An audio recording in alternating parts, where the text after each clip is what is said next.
बिस्मिल्लाहिर्रहमानिर्रहीम। अस्सलाम वालेकुम। प्रोग्राम है दूसरा रुख और मैं हूं आपका मेज़बान सनाउल्लाह खान। आज इतवार का दिन है और इतवार को हम पाकिस्तान की मईशत और ख़ासकर दीगर इश्यूज़ पर बात करते हैं, लेकिन आज हम दो इश्यूज़ को देखेंगे। मईशत के साथ साथ पाकिस्तानी वज़ीर ख़ारजा बिलावल भुट्टो ज़रदारी का दौरा अमेरिका बड़ा अहम था, उस पर भी बात करेंगे, और इस वक्त वो चीन में, उस पर भी बात करेंगे। लेकिन सबसे पहले हम पाकिस्तान की इकानमी, जिसके बारे में कहा जा रहा है कि इकानमी की एमरजेंसी इस वक्त लग चुकी है और ऐसी सूरत हाल है कि फौरी तौर पर ऐसे इकदाम की और सख्त फैसलों की ज़रूरत है जिससे जो सूरत हाल है उस पर काबू पाया जा सके और आने वाले 1-2 माह के दौरान पाकिस्तान इस काबिल हो सके कि वो अपनी इम्पोर्ट का बिल बर्दाश्त कर सके। लेकिन इसमें जो इस वक्त सूरत हाल है कि पाकिस्तान की तारीख़ में पहली मरतबा रुपये ने अपनी डबल सेंचुरी मुकम्मल की है। 70 साल जो पाकिस्तान के पहले थे उसमें पाकिस्तान का जो रुपया डॉलर के मुकाबले में पहली सेंचुरी 100 पर पहुंचा, लेकिन 200 पर डबल सेंचुरी मुकम्मल करने के लिए सिर्फ 5 साल लगे और आगे ये सूरत हाल मज़ीद डेटोरेट हो रही है। IMF से मुज़ाकरात भी जारी हैं इस हवाले से, और साथ ही मुल्क में इसमें बदतरीन जो सियासी बुरान है पाकिस्तान की तारीख़ का वो भी है और वो कम होने की बजाय बढ़ता जा रहा है।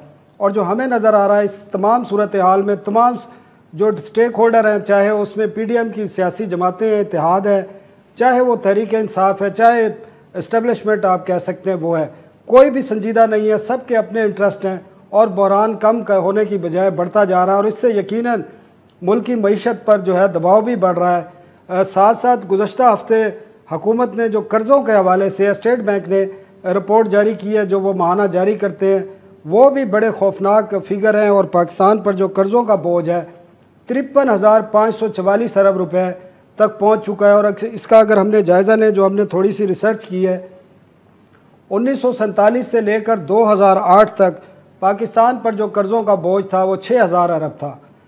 2008 में पीपल्स पार्टी की हुकूमत आई और 2013 तक ये कर्ज़ों के बोझ में 8,000 अरब रुपए का इजाफा हुआ और ये 14,000 अरब पर पहुंच गया। 2013 में नून लीग की हुकूमत आई तो नून लीग ने 2013 से 2018 तक जो मुल्क पर कर्ज़ों का बोझ था उसमें 10,000 अरब रुपए का इजाफा हुआ। और जो 2008 में जो इनकलाब आया, जो नया पाकिस्तान बना, उससे लेकर और 2022 तक जो फिगर दिए हैं स्टेट बैंक ने, तकरीबन जो इसको 23,700 अरब रुपए का कर्ज़ा लिया गया। तो जो पाकिस्तान का कुल कर्ज़ा है उसके हुज्जम में गुज़श्ता 4 साल के दौरान 47% इजाफा हुआ है। मतलब जो आपने 47 से 2018 तक कर्ज़ लिया और जो 2018 से 2022 तक लिया वो तकरीबन बराबर है। ये सूरत हाल है मईशत की, इस पर हम बात करेंगे। हमारे साथ डॉक्टर शाहिद हुसैन सदीकी साहब हैं, डॉक्टर आबिद सुलैरी भी हमें ज्वाइन करेंगे, मुजम्मिल असलम भी हमारे साथ होंगे।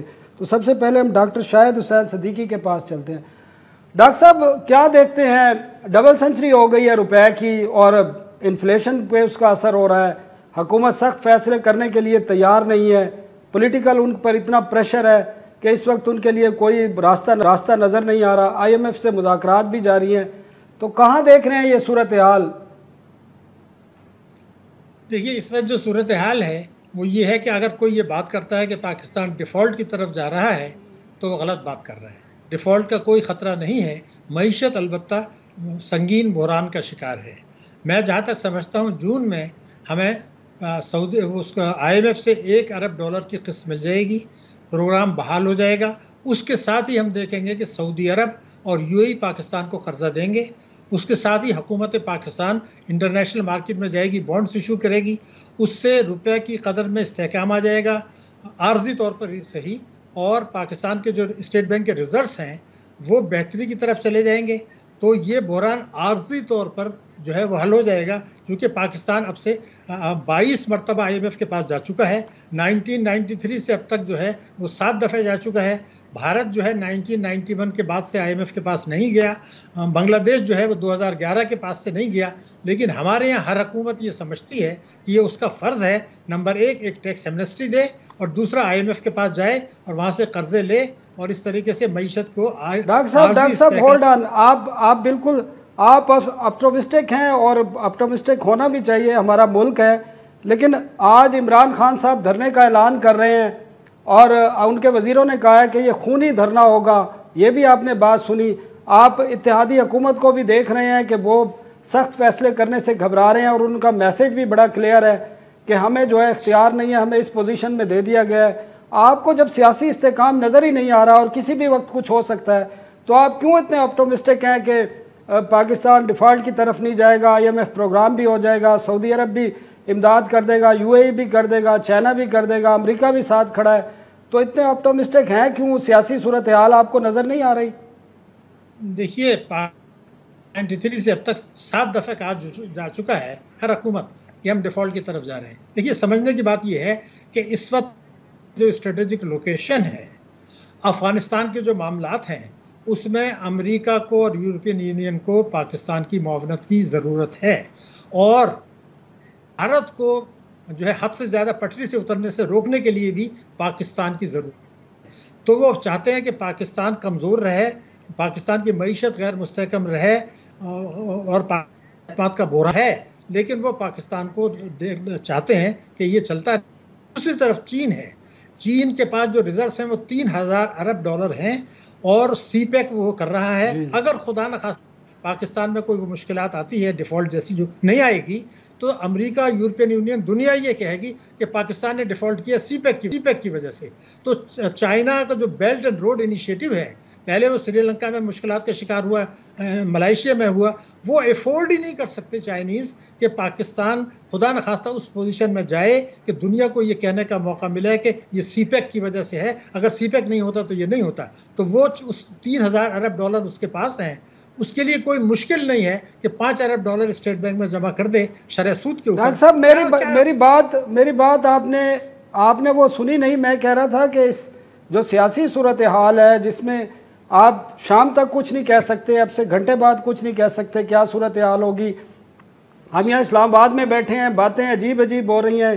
कोई कहता है इलेक्शन का अनाउंस हो रहा है, कोई कह रहा है कि ऐसा निज़ाम आ रहा है टेक्नोक्रेट्स का, कोई कहता है इमरजेंसी लगाई जा रही है।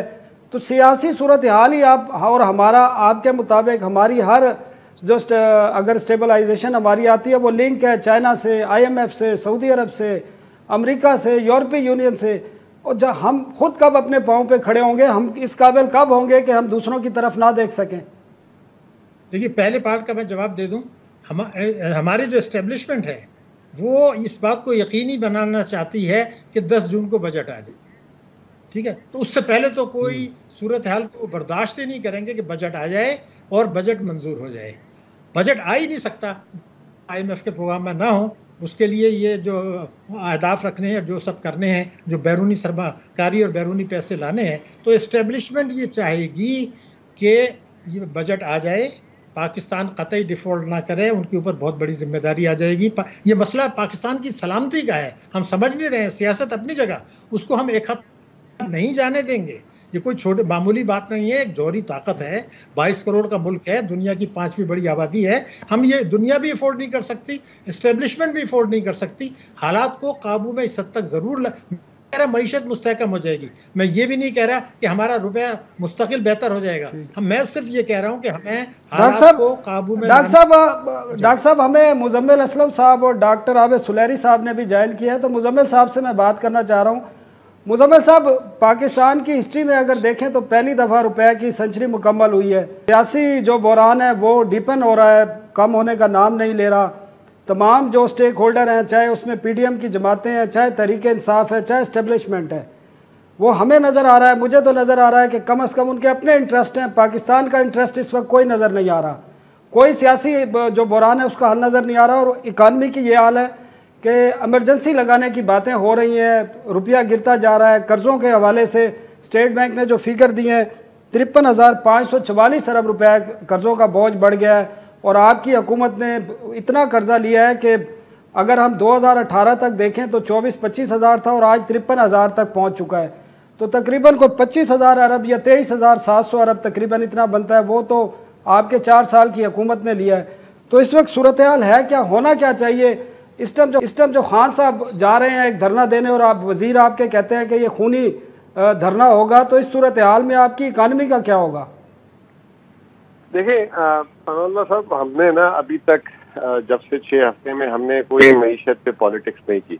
और आपको याद होगा कि पिछले जुलाई से जितनी मईशत पे पॉलिटिक्स ये जो मौजूदा हुकूमत है इन्होंने की, इसकी कोई नज़ीर नहीं मिलती। आपको याद ये भी होगा कि जब हमने 28 फरवरी को आखिरी दफ़ा 10 रुपए जब पेट्रोल की कीमत कम की थी, उससे पहले 14 दफ़ा मुसलसल हमने कीमतें बढ़ाई थी और 103 से 160 किया था, यानी 57 रुपए। नहीं तो वो आप बताएं, आप वजारत खजाना बैठे थे उस वक्त, 10 रुपए आपकी वजारत ने रिकमेंड किए थे? नहीं रिकमेंड हुए थे उस टाइम, तो बढ़ाने चाहिए थे, लेकिन उस टाइम कम कर दिए गए।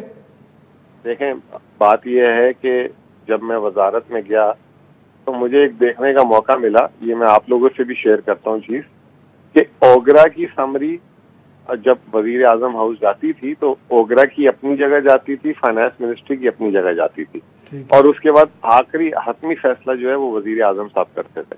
तो वो मैंने बहुत दफा समरीज भी देखी और कई दफा ऐसा हुआ, आपके सामने, आपको भी याद होगा कि पिछले पूरे साल, हालांकि हमने जब 14 दफा कीमतें बढ़ाई, उसके बावजूद पिछले पूरे साल सेल्स टैक्स हमने सिफर रखा। पीडीएल का भी हम 5, 6, 8 रुपए ले लेते थे। तो ओगरा जब भी समरी भेजता था वो 17% सेल्स टैक्स। तो मुजम्मिल भाई, वो सारे आप ये मानते हैं कि आज भी और माजी में भी आपकी हुकूमत भी ये सियासी फैसले करती रही, मुल्क के मफाद के थे ये फैसले? सियासी इंटरेस्ट था ना, सियासी मफाद था?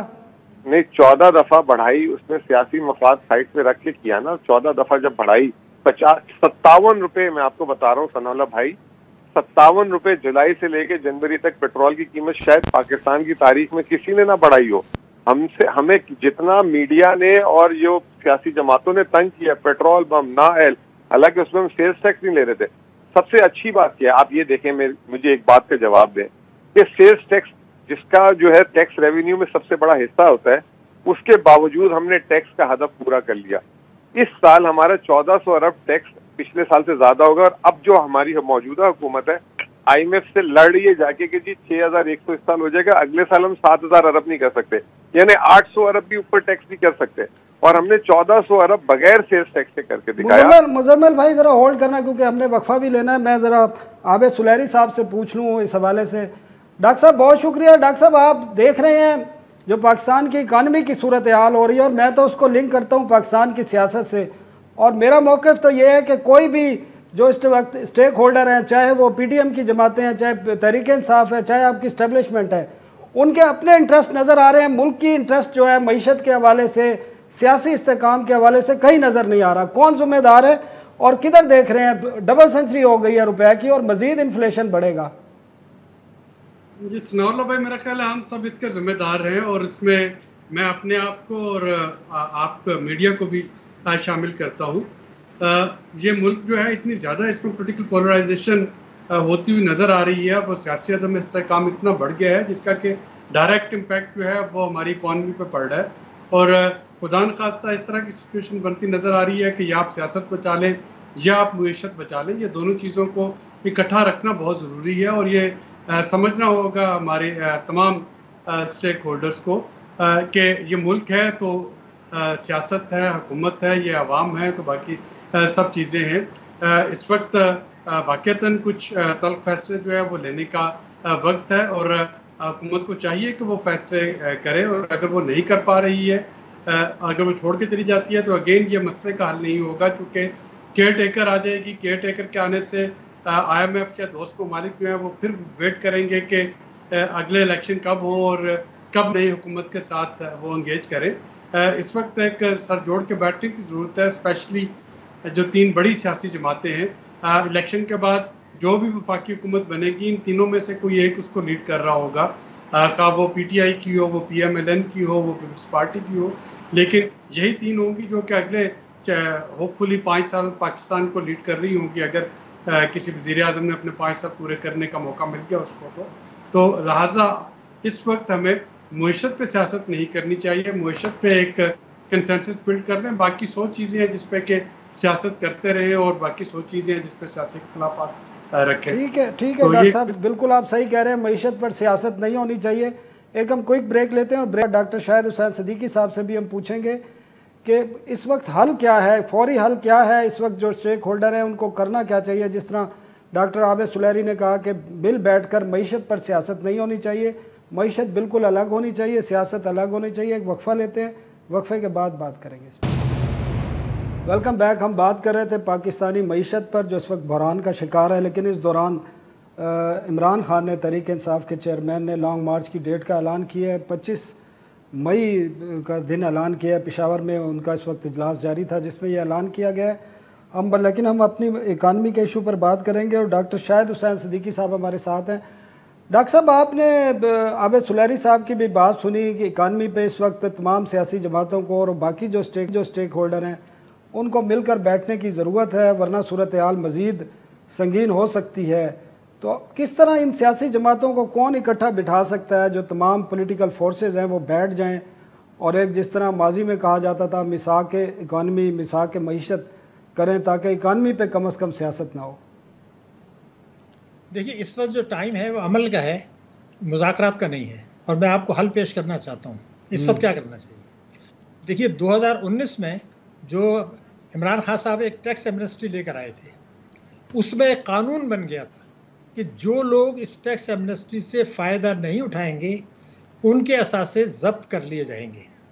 और प्राइम मिनिस्टर ने भी कहा, FBR ने भी कहा, और मेरे इल्म में है कि जिन लोगों के पास चोरी के असासे मुल्क के अंदर मौजूद हैं, हुकूमत के कंट्रोल में हैं, हुकूमत की दस्तरस में हैं, उनकी लिस्ट हुकूमत के पास मौजूद है।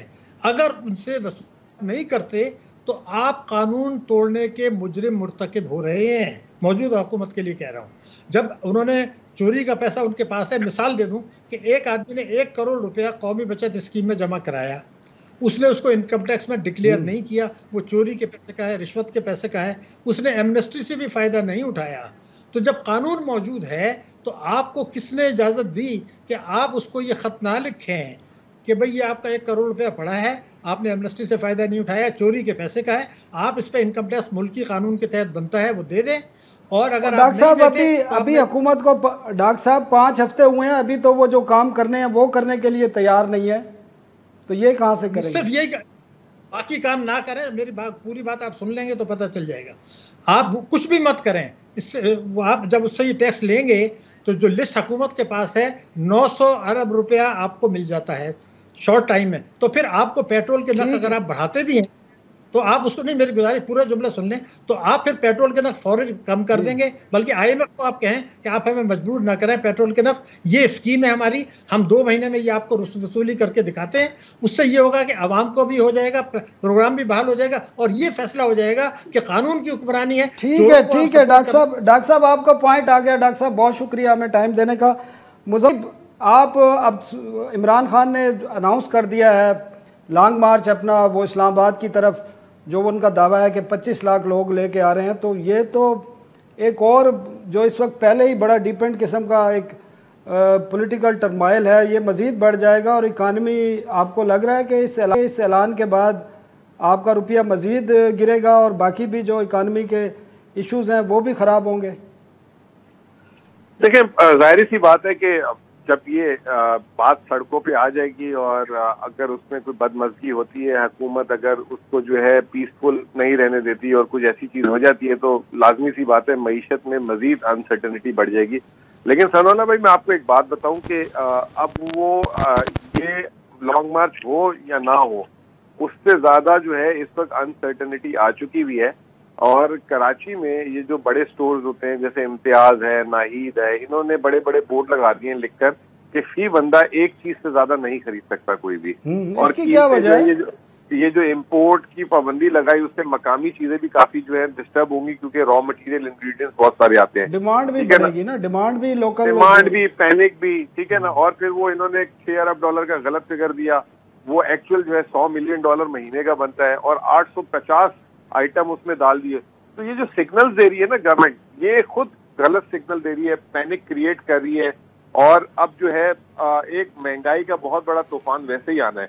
और अब मैं बदनसीबी कह लें, जो भी कह लें, कुदरत का निज़ाम है कि अगर इमरान खान की मतलब पॉपुलैरिटी जो है जो भी है, अगर ये चीजें आने वाले दिनों में हम देखते हैं तो लोग इस रेले में शामिल हो जाएंगे। तो बेहतर यही है कि या तो ये फैसला साजी करके एक तरफ हो जाए, अगर नहीं हो रही तो भी एक तरफ हो जाए। आपको पता है यूरो बॉन्ड जो 9% पे हमने किया था फरवरी में, उसकी कल 28% जो है ना यील्ड हो गई है।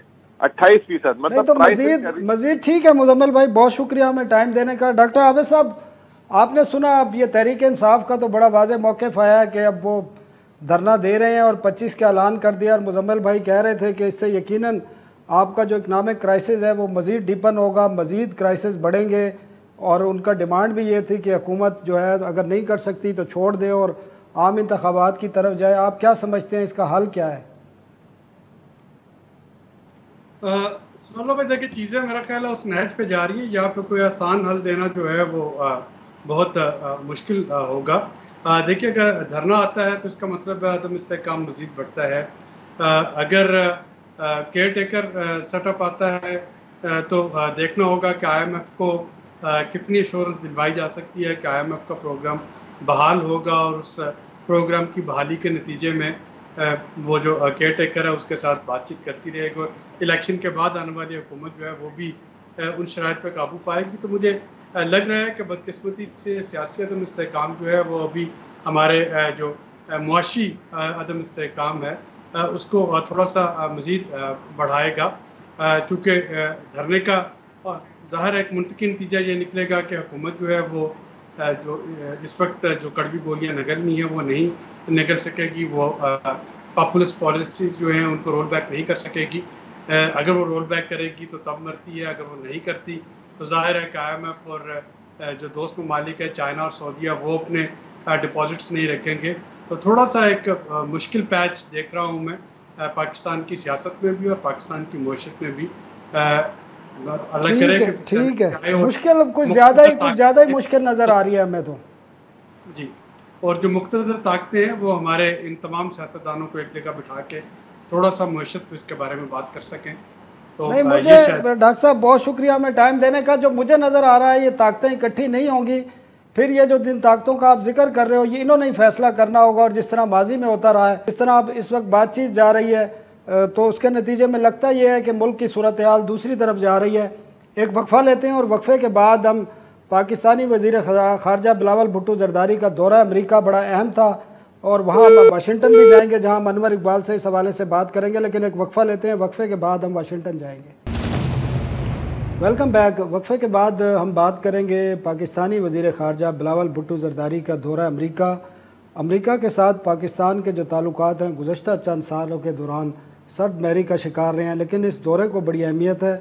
इसके साथ साथ इस दौरे के हवाले से हमारे पास एक ब्रेकिंग खबर भी है कि पाकिस्तानी वज़ीर आज़म जो इस वक्त हैं शहबाज शरीफ, वो तवक्को की जा रही है कि जून के मिड में या यहाँ पर क्योंकि बजट भी पेश होना है तो वो दौरा अमेरिका कर सकते हैं। और इस हवाले से जो फार्मेलिटीज़ हैं वो तय की जा रही हैं। ये हमारी वजारत ख़ारजा में बात हुई थी तो वहाँ पर ये बात बताई गई है कि ज़्यादा तवक्को ये है कि जून के दूसरे या तीसरे हफ्ते में शहबाज शरीफ अमेरिका का दौरा कर सकते हैं। और आज हम इसी पर बात करेंगे, पाकिस्तान और अमेरिका के ताल्लुकात पर और पाकिस्तानी वज़ीर ख़ारजा का दौरा अमेरिका।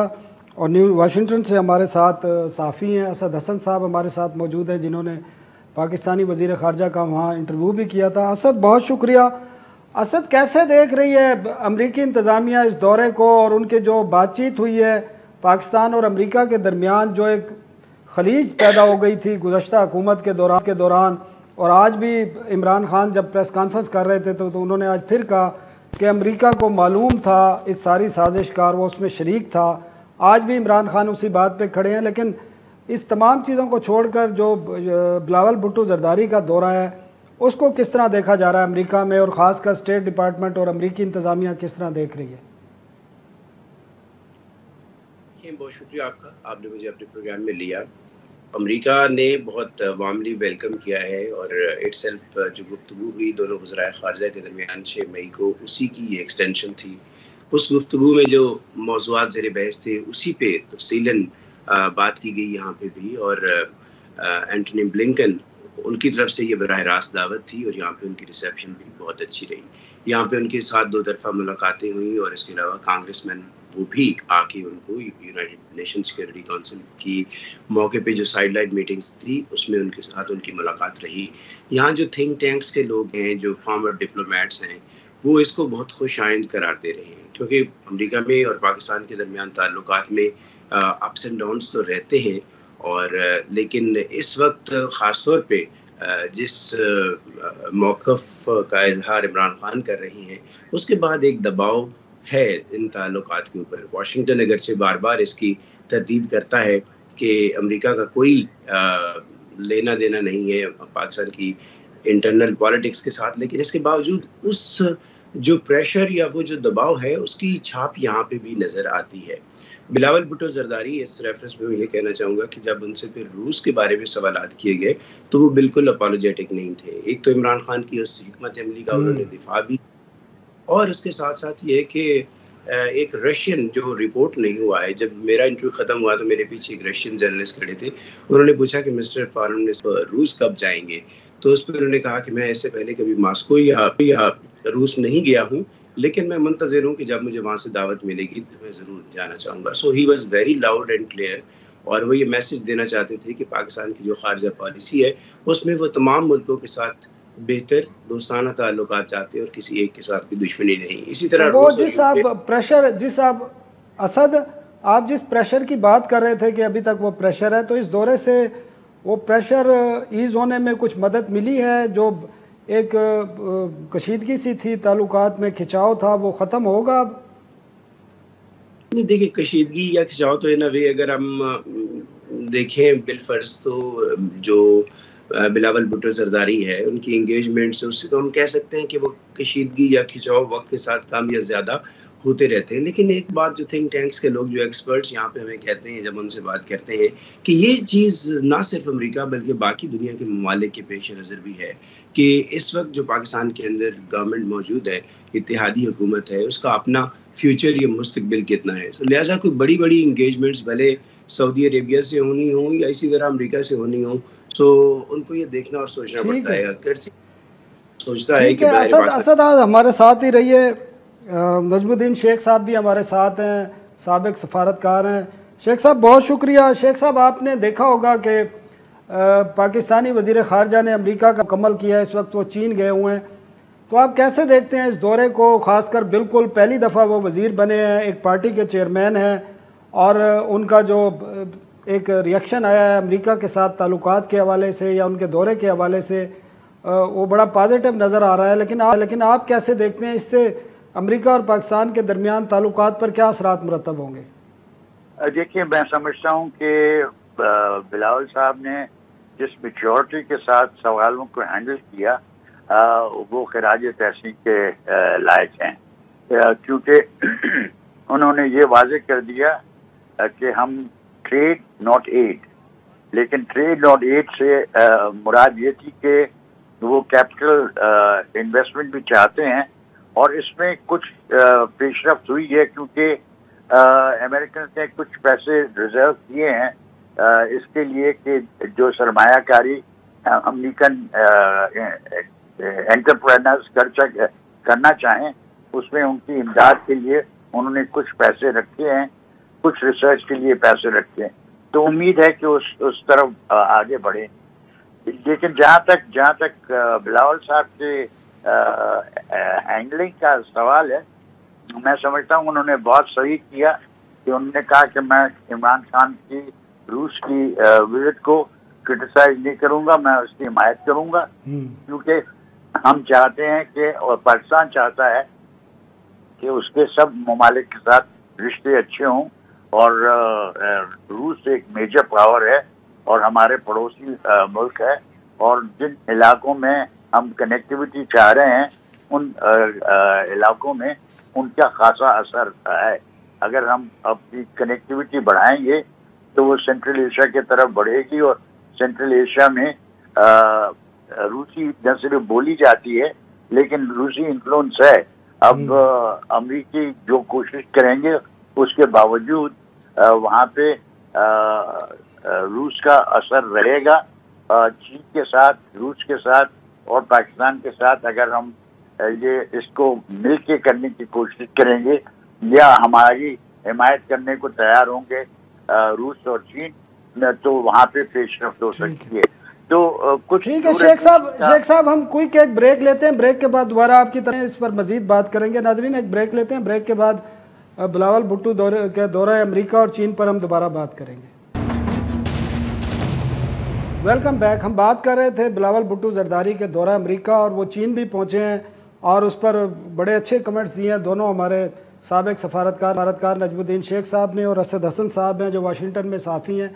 असद, जो एक इल्ज़ाम तराशी हो रही थी या जो बातें हो रही थी, और आज भी जिस तरह मैंने कहा कि तहरीक इंसाफ के चेयरमैन ने फिर कहा है कि अमेरिका इस साजिश में मुलव्वस था और अमेरिका को मालूम था कि कौन हुकूमत में आ रहे हैं, तो ये तासुर ख़त्म होने में कुछ मदद मिली है इस दौरे के बाद? अमरीकी इस बात से मुतमईन है कि जो नई हुकूमत आई है उनके साथ एक नए ताल्लुकात का आगाज़ होगा और पाकिस्तान के जो मुख्तलिफ़ शोबों में, ख़ासकर तिजारत के हवाले से और इकानमी के हवाले से और डिफेंस के शोबे में जो ताल्लुकात हैं वो दोबारा से पुराने लेवल पे आएंगे, बल्कि उससे बेहतर होंगे?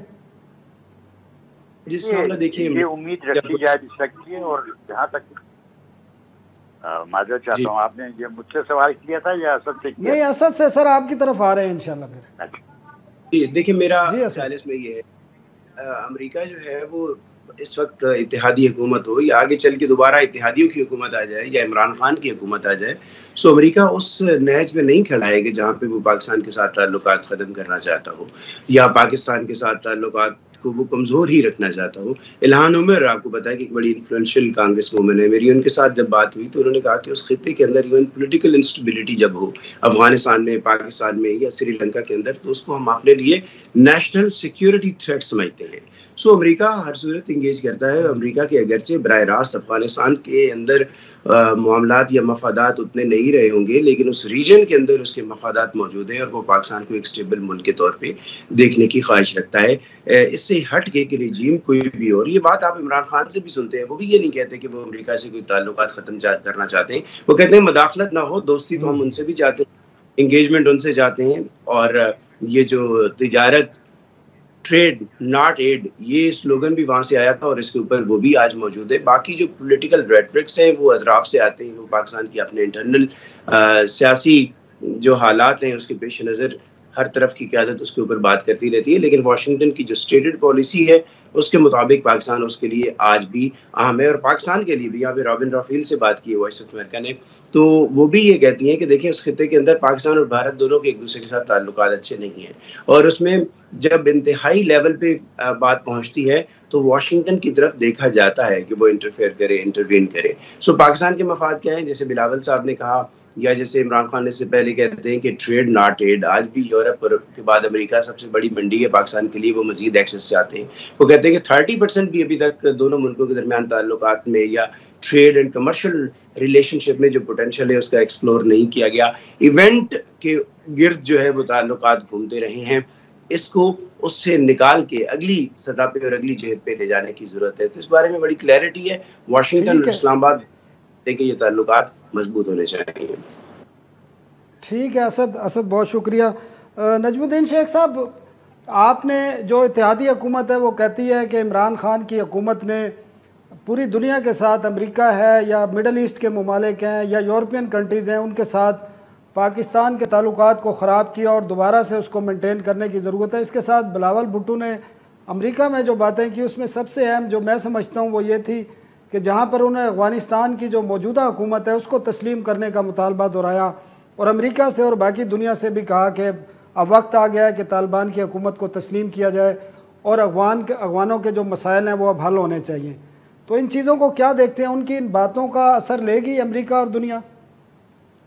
जी बिल्कुल लेगी, लेकिन उसके साथ देखिए ये जो आपने अफगानिस्तान का जिक्र किया, इसमें अब मुझे लगता है कि पाकिस्तान में एहसास हो गया है कि अफगानिस्तान में सिलसिला जो है वो हमारे लिए ख़तरनाक है और ख़तरनाक रहेगा, लेकिन हमारी तरफ से हर कोशिश होनी चाहिए कि हम अपने बॉर्डर्स को सील कर लें और जहाँ तक हो सके हम उसको पूरी तरह से कंट्रोल करें। इसमें लेकिन हमें दुनिया की इमदाद की ज़रूरत पड़ेगी, क्योंकि अगर कहर आता है अफगानिस्तान में तो पहला मुल्क जो इससे असरअंदाज होगा वो पाकिस्तान होगा। तो हम चाहते हैं कि अफगानिस्तान की इमदाद हो और अगर हमारे ज़रिए हो तो बेहतर है, क्योंकि हम शायद हमारे ताजिर जो हैं और हमारे जो प्राइवेट सेक्टर है वो अफगानिस्तान के साथ खासा इस पर काम कर चुका है और काम करता रहेगा। तो ये इसको ज़रा एलैबोरेट करने की ज़रूरत पड़ेगी। आपने रॉबिन राफेल का जिक्र किया कि वो कहती हैं, लेकिन आप ये याद रखिए कि रॉबिन राफेल जो कुछ भी कहें, अभी हिंदुस्तान ने वाजे कर दिया है कि साहब हम किसी किस्म की मुदाखलत इस नौयत की नहीं बर्दाश्त करेंगे। और चूँकि अमेरिका को हिंदुस्तान की ठीक के सिलसिले में ज़रूरत है, तो मुझे नहीं लगता कि उन तिलों में कोई तेल है। ये ज़रूर है कि पाकिस्तान अपने तौर पे एक अहमियत रखता है, इस खित्ते में अहमियत रखता है, और उस अहमियत को पहचानते हुए अमेरिका आपके साथ रिश्ता बढ़ाएगा।